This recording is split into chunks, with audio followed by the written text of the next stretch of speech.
আজকের রেসিপি বাছা মাছ দিয়ে তেল ঝাল। তো এই তেল ঝাল বানাতে গেলে প্রথম বাছা মাছগুলোকে ভালো করে ধুয়ে নুন হলুদ মাখিয়ে আমি রেখে দিলাম। এরপর মশলার জন্য আমি একটা পেঁয়াজ, দুটো টমেটো, 4টে শুকনো লঙ্কা, একটু আদা, 1 চামচ গোটা জিরে, 1 চামচ মৌরি একসাথে একটা ভালো করে পেস্ট বানিয়ে নিলাম। এরপর ফ্রাই প্যানে তেলটা গরম করে মাছগুলোকে এক এক করে ছেড়ে ভালো করে এপিট ওপিট করে ভেজে নেব।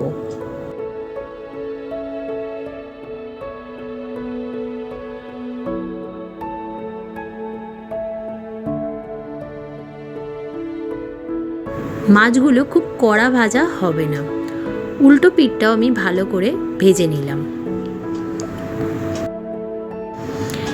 এরপর বাকি মাছগুলোকেও ভালো করে এপিট ওপিট করে ভেজে নেব।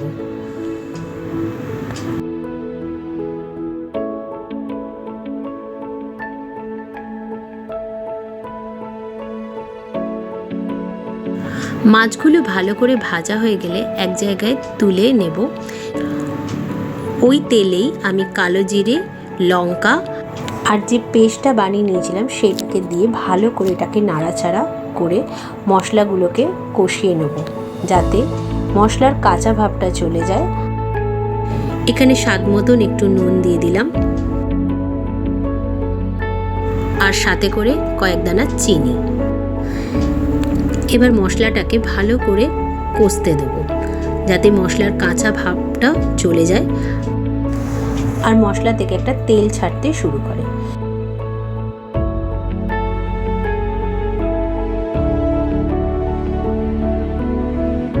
দেখুন মশলা থেকে অলরেডি তেল ছাড়া শুরু করে দিয়েছে। এরপর আমি ভাজা মাছগুলোকে এক এক করে এই মশলাতে দিয়ে দেবো।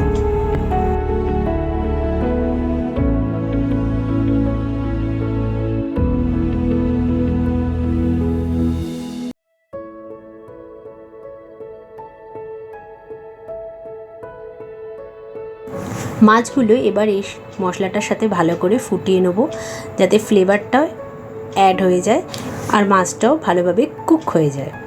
এরপর আমি একটু জল অ্যাড করলাম, দিয়ে মাছগুলোকে আবারও আমি ফুটতে দেবো। তারপরে আমি একটু ধনেপাতা এখানে দিলাম। এরপর মাছগুলোকে এপিট ওপিট করে ভালো করে মশলার সাথে মিলিয়ে নেব, যাতে ফ্লেভারটা সম্পূর্ণভাবে অ্যাড হয়ে যায়।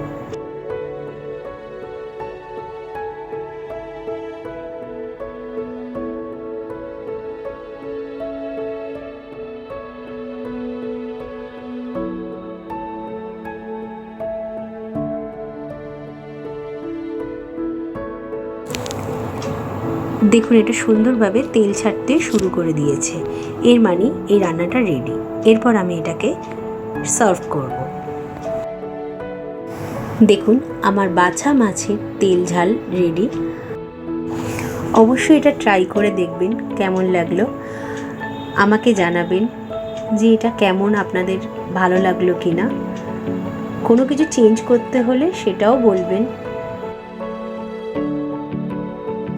বাছা মাছের তেল ঝালের রেসিপি আপনাদের সাথে শেয়ার করলাম। দেখা হচ্ছে পরের ভিডিওতে। ভালো থাকবেন, সুস্থ থাকবেন।